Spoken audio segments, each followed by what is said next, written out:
oh, we're in like really weird territory here. He could be the shock death in this series, I feel. I think everyone's in play in some machination, I think.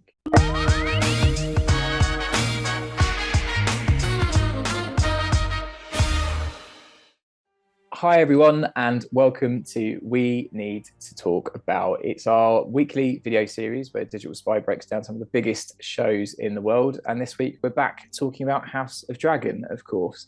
It's episode 2 and there's so much to break down. And today I'm joined by Ian Samwell, who is our movies editor. Ian, what's your favourite Game of Thrones house, would you say? I mean, I would say it'd be Stark, but not because they're the heroes, just because I'm a winter baby, so I love the cold. Don't get me away from the sun. I just want the cold. So that's what I want. Cold, wrapped up. That's a Stark for me. Solid choice. And I'm joined by Tilly Pearce, our acting deputy TV editor. Tilly, favourite house? I'm going to be really obvious here, and I think me and Ian might have a bit of ice and fire fight because I am House Targaryen all the way. solid choice, especially for the show we're about to chat about. And I am Lawrence Mozaffari. I'm editor-in-chief at Digital Spy, and I'm going to go with the Lannisters because I just love that sweet money. So episode 2, we've jumped 6 months ahead from episode 1, and despite Rhaenyra being named heir in the first episode, her reign might be coming to an end because King Viserys has been encouraged to remarry to secure his royal line. His brother Damon has taken over Dragonstone and declared plans to take a second wife. He also stole a dragon egg for his supposedly unborn child. Luckily, Rhaenyra flies in on the dragon. It's very epic and manages to defuse the situation without any bloodshed. But her dad isn't very happy, and he soon declares that he is going to be remarrying, and he's going to be remarrying Alicent Hightower, which is only, her best friend. Is probably not the best move from dad. This upsets Lord Corlys Velaryon, who wanted Viserys to marry his own daughter, and in the end, we kind of see at the end of the episode that they've forged a alliance with Damon and his bid to take over, his bid to take down the realm's new enemy, the Crab Feeder, who I really want to delve into. It looks very ominous. Night King vibes from him. Cool. So what I'm going to do first is come to each of you about your favourite part from this episode. I think there was so much more to break down this week. It felt a lot more epic. Tilly, what was your favourite bit? I think generally episode 2 was far more my style than episode 1. Like, I'm not, although obviously bloodshed and stuff's necessary in this kind of show, like it's the sort of pawn chess playing stuff that really sort of gets me interested. It's not my favourite scene, that's a weird way to put it, but I really enjoyed the sort of discussion scene with Viserys and Laena when we figure out Elena's only 12, and I'm just literally like sitting there like this, and it just becomes very clear how far people are willing to go for the sake of power. And it's something about that scene, maybe it spoke a little to my naivety, where I just didn't think about the long-term effects of that. It was just more like a bonding of like houses. And then when she was just like, I don't have to bed you till I'm 14, I just went, oh God, I didn't even think of that. Oh no. And it just, this whole, something about that scene I found really sort of, oh, we're in like really weird territory here. And there's something that's the standout scene for me, I think, rather than my favorite. Yeah, it was interesting because I guess like it was clear that her dad was pushing for her to remarry, and when Viserys says, like, what did your mum think? And you're thinking, oh, maybe the mum would be a bit more considerate and softer. Maybe she's not all for the thought. She's like, well, you've only got to wait till 14 to bed him. It's like, well, she's just as kind of set on this idea of getting the family entwined with the throne. Ian, what stood out for you? Well, I think I am going to continue mine and Tilly's Stark and rivalry, because I wasn't a huge fan of this compared to the first episode. It felt very much a place setting kind of episode for like the rest of the seasons to come. So it was solid. It was fine. It was just very talky. And I felt that compared to Game of Thrones in the early season was obviously really quite talky as well. But they had the dialogue from the books and it just felt better. It was more engaging. A lot of this was just very much exposition dumps for me. So where it really came to life for me was the bridge confrontation between Rhaenyra and Damon, because that at least had some tension. It had something, you wasn't quite sure where it was going to go. And also I just think of the people in the cast, it's a very talented cast, but Matt Smith and Billy Alcock have been the two that have really stood out in these first 2 episodes. They're just phenomenal. Even if Matt Smith is just doing Matt Smith, really, but he's always had that kind of weird, creepy edge to him, which is great, and he works it perfectly for Damon. So that was the only moment that I was really like, yeah, this is where I'm hooked on it. Otherwise, I was just kind of thinking, right, these are in the way. We'll just wait until it's going to get good. But right now, there's nothing really happening. Yeah, I think I totally agree. That was probably the standout scene for me. That I think you hit the nail on the head with like just how tense it was. Didn't quite know where it's going to go, and I keep thinking back to obviously Game of Thrones season 1, like spoilers, but you know, Sean Bean gets killed off and stuff towards the end of the season. I do wonder whether they could have some shock deaths that get pulled off in here in different episodes you might not expect. Maybe not in a season finale, but in a random like episode 2 and episode 6. So I thought, is someone going to get offed here? But also where the dragon sweeps in through the clouds and something like bursts out and stuff. That was yeah, just really well shot. And I preferred episode 2 to episode 1, but I think a lot of the episodes so far, as you say, have been quite place-setting-y. What do we think of this new villain that's kind of on the horizon? So it's someone that's been dubbed the Crab Feeder, Prince Admiral Kragas Drahar even. A bit of a mouthful to say, but yeah, he's pinning people to the rocks and getting them drowned and then leaving them to the crabs. And we sort of see a shot of him at the end, and it's a bit hard to make out what's going on. Is it a mask? Is it his skin tone? It's hard to tell. Is it sunburn? I don't know. Is it grayscale? What do we think of the Crab Feeder? I kind of loved him. I was like, I don't, as someone who I haven't read the books. Like, I'm gonna throw that one out there. I'm sorry, Game of Thrones fans who may be watching. I want to. It's on the list. So the Crab Feeder it really delved into like this sort of mythology side for me, and I liked the way it looked. I liked how creepy they'd like the sort of shots of them on the beach were.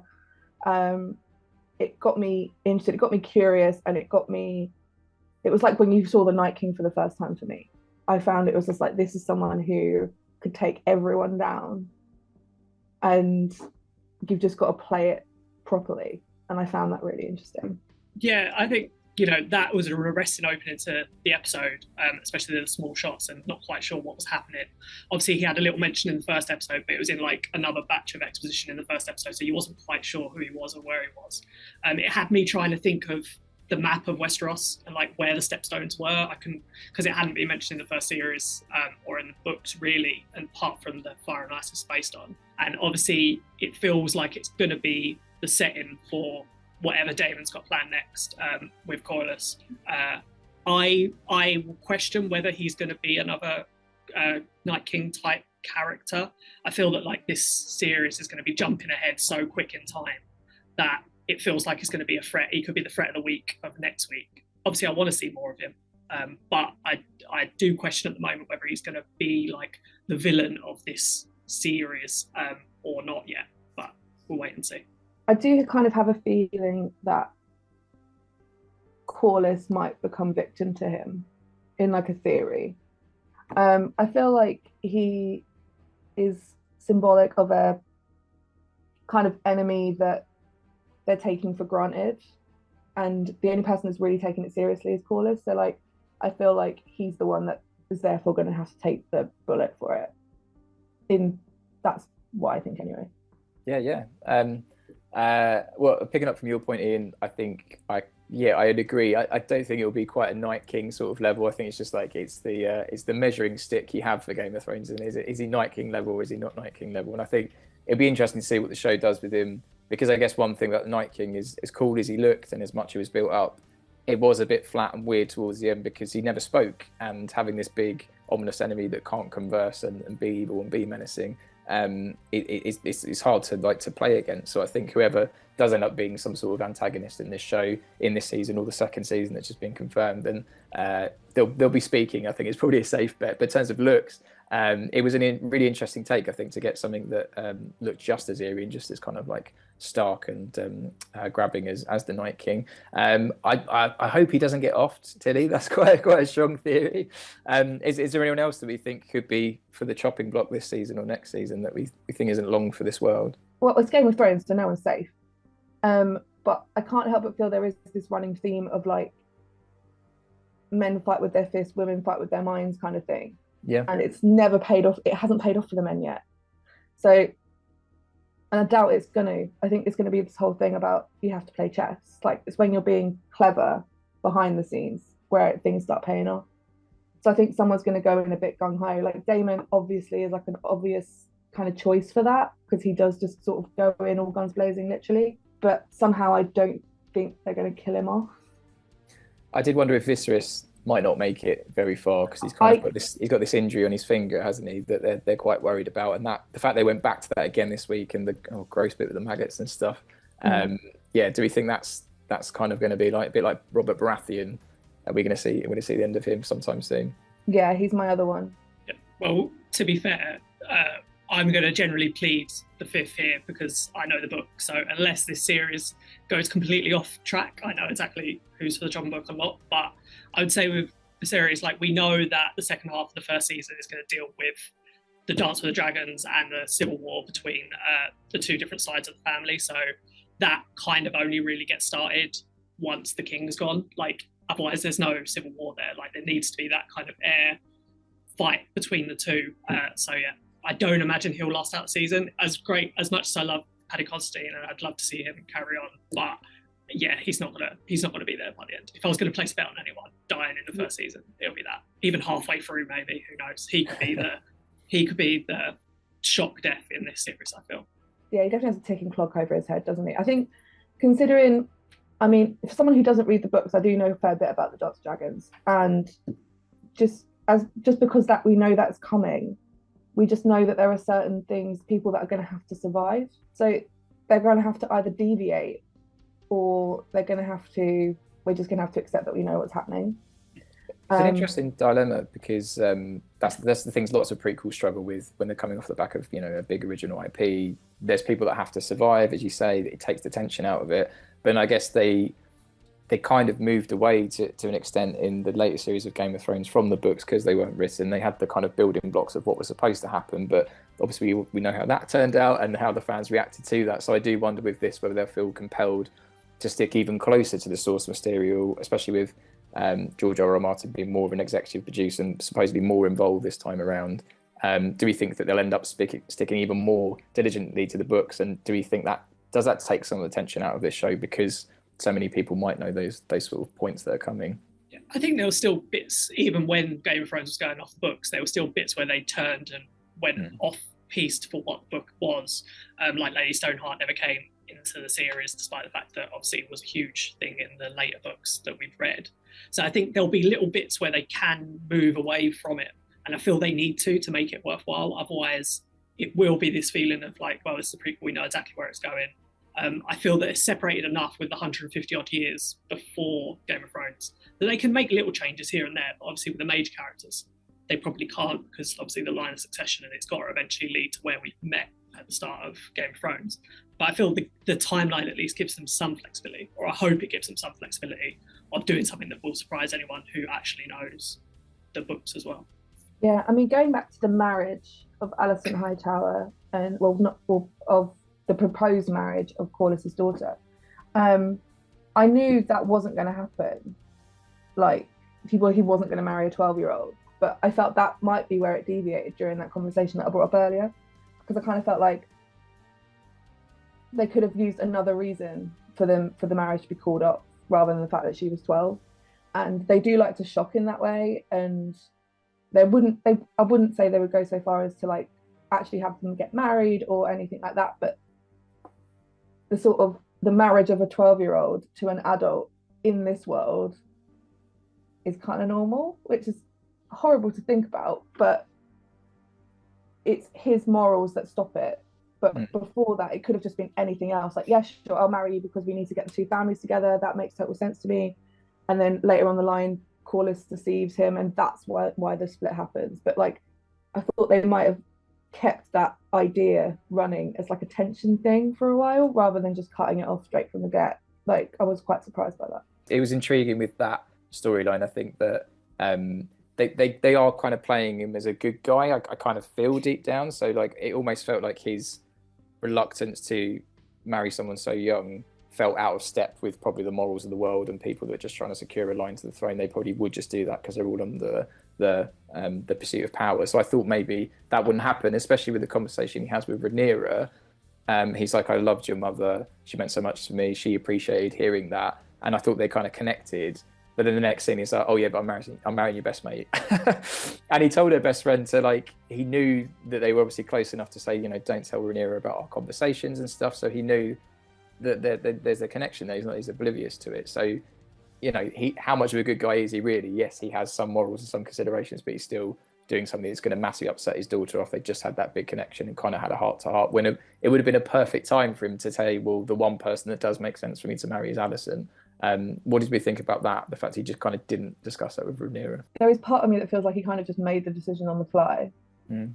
He's just, maybe even after that conversation with Rhaenyra, like, he was like, look, I've got to get married. Who do I like that is a woman? Alicent, right, she'll do. Like, it wasn't a declaration of love in any way at all. It was like, she'll do. She's fine. Like, it will. I can talk with her. I can have discussions. Yeah, it almost feels that maybe there was another conversation we hadn't seen between him and Io Hightower, because obviously it's mostly just because it's Rhys Ifans that you can't help but feeling he's a bit shady as well. But he is clearly the little finger of, like, this series. It's terrible to compare all the time, but that's the kind of role it feels like he's playing. And as Tilly was saying earlier, like, the smarts and playing the game behind the scenes, like, he's the one who's come out of it best. Like, now Viserys, like, his daughter won't like him. Rhaenyra probably doesn't like him that much either. But the one person who's succeeded out of all of this is Io. And he doesn't care about his daughter, because that's clearly what he knew was going to happen when he started being like, oh, go and talk to her in the bedchamber at night. Like, I mean, there's only one way that goes, really, for that kind of thing. So I do feel like House of the Dragon, I think it was definitely present in Game of Thrones, but I feel like House of the Dragons is so much more obviously a chess game, almost to the point where you can pin down who's what on a chessboard. And I kind of feel like, obviously, Viserys is the king, the women, well, Alicent and Rhaenyra are like the pawns at this moment in time, but pawns become queens if you get them in the right direction. And I feel like Otto knows how to play the long game. The second Aemma died in the first episode, he was like, getting that start, like, lay the groundwork now. Whereas Corlys went in a bit too heavy-handed, which is where I sort of meant before, like, everything he does is so heavy-handed. He's very blunt as a person, and he just went straight to Viserys and went, marry my daughter, that makes sense, blah blah blah, like, talking in logic, and shows his hand very obviously. Whereas it was Otto playing the long game that sort of got the pawn to the other side of the board, if that made sense. He was right when he was saying there was like a comparison between him and Damon, Corlys, because I feel like they're knights where they go in one direction and then they have to backtrack on themselves every time to get to where they need to go.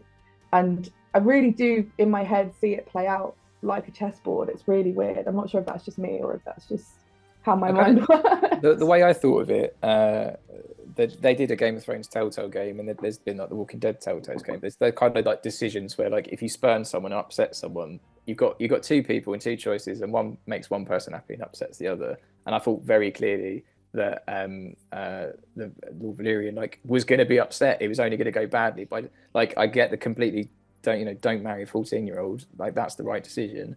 But I knew that he was going to be upset by whatever Viserys did decide to do. So I wasn't surprised come the end of the episode, he's making an alliance with Damon and stuff like that. And the fact that some people that are so, politically savvy, so supposedly, and they've got a small council around them, and Otto Hightower, as much as he might be, trying to secure his line and get his daughter married off and stuff, surely he must be seeing what's going to be the impact of that. This guy's been, shouting around, he wants his daughter married off, he wants all these actions taken, and they're not happening. He's going to be upset, and that's going to impact him. So the fact that they're not, as you say, they're not thinking those extra steps ahead, the men, they're just kind of so blindsided. You can just, it's like a car crash you can just see coming. Speaking of Damon, what do we think of this alliance that's happened with him, and what do we think his plan is looking ahead? I think at the moment he just wants a reaction from Viserys. I don't think it really matters what it is. His first reaction, he went in and he stole that egg and lied that his wife-to-be was pregnant. So to justify getting the egg, specifically made a point of getting the egg of the son that's just died. Like, made that point. And then the first question he did when he asked, on that bridge, was, where's Viserys? He wanted his reaction. He wants his brother to respond to him, to, like, notice him. And I think he's been away for 6 months and ignored for 6 months, and he's like a kid throwing his toys at the pram. He wants attention because there is still love there. Like you saw at the end of the chat with Corlys, like Corlys says something slightly out of line about how, like, in response to Damon saying he's not a very good king, and he goes, no, he's not a very good king, he's rubbish, blah blah blah. Yeah, he said, don't speak ill of my brother, I'll do that. Yeah, he's like, I do that with my brother. Yeah. I will curse about him until the cows come home, but if someone says something bad about him, then I will be like, don't do that. So yeah. I can do it. I've got 32 years on it. I can say what I want about Stuart, but I can say what I want about my brother. Don't bring, but you can't. He wants a reaction. He's a kid. I think that's all it is right now. And I feel like he's another character who doesn't really think of the consequences, because clearly Mysaria had no idea that she was being involved in like this plot to like get married and apparently have a kid with him. So he's very bloody minded, I think, in what he wants to get the attention of his brother, but also maybe just for a sense of power. Like he keeps the gold cloaks around, so clearly he likes people looking up to him, and he builds up to his ego. So I think that's all he really wants. Really, he just wants an ego boost, essentially. He can only look in the mirror so many times and say how great he is, but he wants other people to recognise. And if he wants his brother to recognise anything, I think he wants him to recognise that he is important within the like kingdom and for the king, and he has a role to play. But obviously Viserys has no intention of using him because he's a live wire, which is fair enough. Is there anything else in this episode that really stuck out with you two that we haven't touched on yet before we kind of move on to trivia and predictions for what's coming? Elder Laena and her bitterness towards not getting the throne. Do you think all of this is sort of down to, do you think what she's doing now and how she played her daughter and her sort of pursuit of the crown is still there? Or do you think she's accepted her fate and is bitter about it? Because I saw both sides. Yeah, it was an interesting conversation, wasn't it? Yeah, it could be that she's kind of trying to school Rhaenyra in the ways of the world and stuff, but it did, there was kind of, not to compare to another Game of Thrones, but it's Cersei vibes. There's more going on behind there, I think. And I've always thought with Game of Thrones, and I guess I'd imagine it'd be similar with this, that everyone kind of wants to make a play for the throne. It's the one thing everyone wants, and if they're kind of so close to it, there's very few that are noble enough to be like, it's not for me. And it's often the people that are least likely to have a chance of it that end up being kind of in the running or getting close to it. So I think everyone's in play in some machination, I think. What do you think, Ian? I don't know. I'm reserving judgment about her at the moment, because it feels like you could read her conversation with Rhaenyra like two different ways. Either she is being the kind of Cersei, like just essentially horrible to her and telling her how her place is in the world, or because she's been through that experience before, being so close to the crown, but ultimately be turned up because someone had a penis. Like that's essentially what she potentially is trying to protect Rhaenyra from, because Rhaenyra is very much thinking, oh, I've got this in the bag, like I'm clearly going to take over from my dad. So maybe she is trying to prep her a little bit, but also try and keep her on side a little bit, that if Rhaenyra does become queen, she potentially could be an in on the court as well for Corlys as well.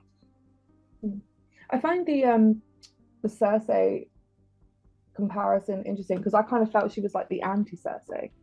Okay. Because I kind of felt that there was a feeling of resignation to her, that was whereas Cersei, even when she was at her lowest, there was still like a plan being formed. You could tell there was a plan being formed, and she made no secret to those around her that there was a plan being formed, where I kind of feel like she does also have a plan, because she wants to marry a 12-year-old daughter off to the king. She knows that chess pieces, she knows where that's going to end up at. So I feel whether she's as mean or as evil as Cersei, who knows? It's too early days. I feel, I don't know why, but I just kind of feel like that was spurred on more by Corlys than it was by her. And she's just kind of like, well, they're making a play for it. Like, I'll just sit back and watch like a bored wife at a darts game, like being like, congratulations, hon, right, okay, you're going to get to the 180, good for you. Like, I don't know, like, there was sort of a bit like that to me, rather than, oh, now I'm finally going to get the power I deserve. Like, it feels to me like she's kind of just gone, I know I'm not going to get it. It could go either way, I think. Like the beauty of this show, like there's so many shades of grey, and so many characters are hard to read. You don't quite know exactly where things are going to go. But yeah, I completely can see there was a kind of burnt out element to her where she just, had given up. But I'd love to see Game of Thrones darts, I think, with the characters having a go at that at one of the taverns. Okay, so looking ahead to kind of like trivia and things people might have missed, and also we have the benefit of Ian here who has read the books, so we will be getting into book spoilers and some things from the trailer for episode 3. So if you want to stay completely free of any potential predictions that might be from the books, then now would be time to move on. Looking ahead, Ian, from what you know from the books, what can we look forward to? What should we be looking out for? What have we completely misread? I mean, the death's potentially a little bit misread. Okay. Just a little tease. I won't reveal too much, obviously, because that's not part of the fun, and I kind of want to be surprised as well from what I know. But I feel like you could even watch the trailer for episode 3 and it already shows that potentially the fight between Crabfeeder and Damon is going to be the focus of that one. But also there's going to be a time jump because Alicent already has a kid, Aegon II, who is obviously going to be a potential threat to Rhaenyra, to the crown, which is how it plays out and potentially how that plays out into the whole civil war that rips apart the Targaryens and like pretty much rids along the dragons, which is where eventually it leads. But it feels like episode 3 will be, if any fan has been wondering where the action is, people are getting set on fire all over the place in the trailer for the episode 3, so that's going to happen in that one. So it'll be a big battle, but hopefully that's not the only Crabfeeder in that one, but we'll have to wait and see. But yeah, it is, everything moves towards that split between Rhaenyra and her friend Alicent, and how they both make their moves towards what's going to happen. But again, as I say, I hope there are some deviations and not everything plays out exactly where it is, and how Damon fits into all that I'll keep out of here because it could surprise some people. But yeah, that feels like the next thing. It feels like each episode is going to have a little time jump, and we know that obviously eventually that both young actresses are going to be replaced or like recast for the older roles. But I don't think that will happen next episode. I feel that'll be at least a couple of episodes time we've got left with them.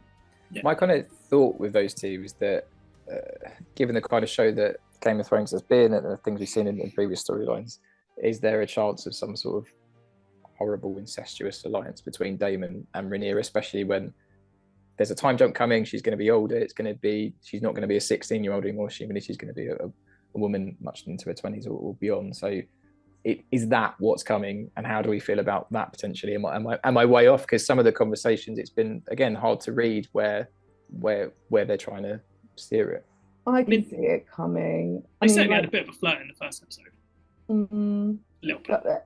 And also, like, the Targaryens are known for their being incestuous. So to like completely remove that element, even though it is obviously a controversial element in like our world watching it, in their world that's kind of normal. Like what we said before, like their rules of marriage don't equate to our rules of marriage, and we need to realize, like, we need to remember that and bear that in mind, so we can cringe at it, but to them that's perfectly normal. And I can kind of see it happening. I mean, if you're talking purely logistics, as much as it cringes me to say it, it kind of makes sense for them to do that, like in terms of not just plot but like within their realm as people. Like if they want to have a unifying force, then a pure Targaryen bloodline would cement that as the only thing beating Westeros. Yeah, because you've got Damon that's been spurned, and everything we've said so far, and Rhaenyra with Alicent being married off is kind of going to have her potential claim to the throne even more diminished and stuff like that. So they kind of got two people who've both been spurned, both been second choice and stuff like that, and have also had this weird relationship thus far. And then there's a time jump coming, and then there's a history of incest in the family. It does feel like there could be something coming. Are we onto something, Ian, do you think, or are we way off? No comment. I think we know something between them is going to happen. Whether that's incest or not is a different thing, because the first photo we saw of House of the Dragon when it was being filmed was Aemma Darcy and Matt Damon, so they're doing something together. Whether that be not Matt Damon, Damon played by Matt Smith. Sorry. Sorry. That would be a plot twist. Just Matt Damon just comes in on a dragon. I'll be into it. Wipes them all out. So one other thing I wanted to touch on from this episode is that we see the intro, which shouldn't, I mean, for many other shows would not be a big deal, but we get the Game of Thrones music return, and we kind of get this new intro with kind of blood flowing through all these cogs and spinning wheels and stuff like that. What do we think of the intro? It was just quite nice to hear that music again. I mean, glad they kept it on. You can't improve on it, so let's keep it going. What did you two think? I'm kind of divided. I'm still on the fence about whether or not bringing the theme song back was a good idea. I mean, it definitely cements it within the whole show as like a round thing. But then if you're trying to differentiate Game of Thrones to House of Dragon, putting the main theme song as the same thing doesn't help that in any way, shape or form.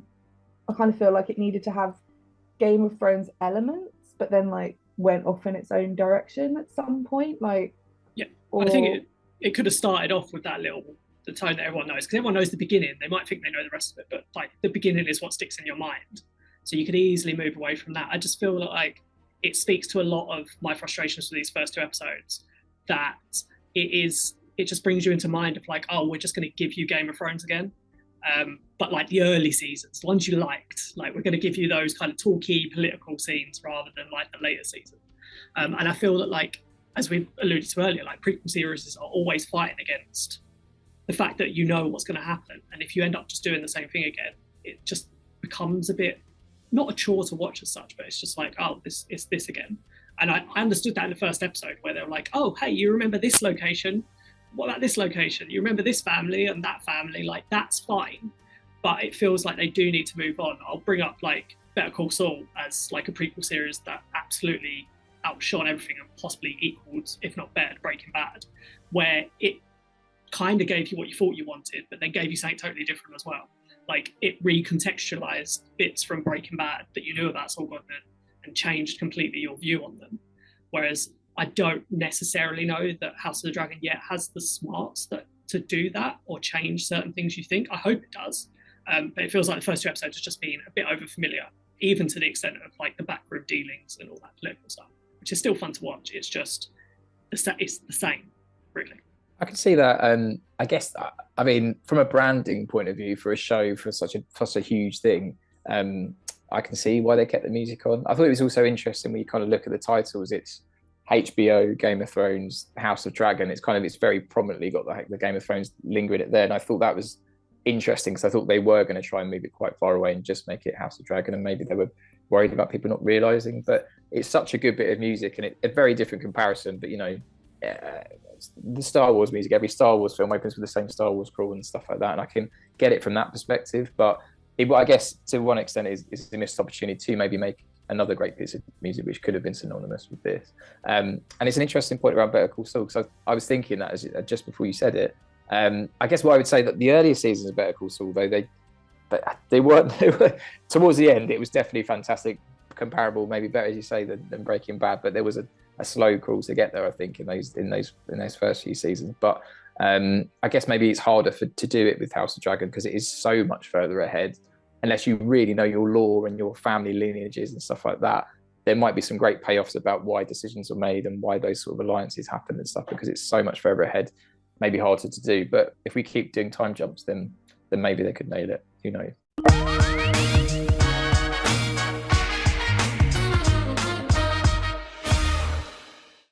Cool. All right. Well, thank you both so much for your time, and everybody, thank you so much for watching. This has been We Need to Talk About, and next week we'll be delving into House of Dragon episode 3. While I've got you here, please make sure that you like and subscribe, and you can hit the notification bell as well to get a notification every time we post a new video on Digital Spy. And there's loads more House of Dragon and Game of Thrones videos on this channel, which you can go ahead and enjoy. So take care, and we'll see you next week. Bye-bye. Bye.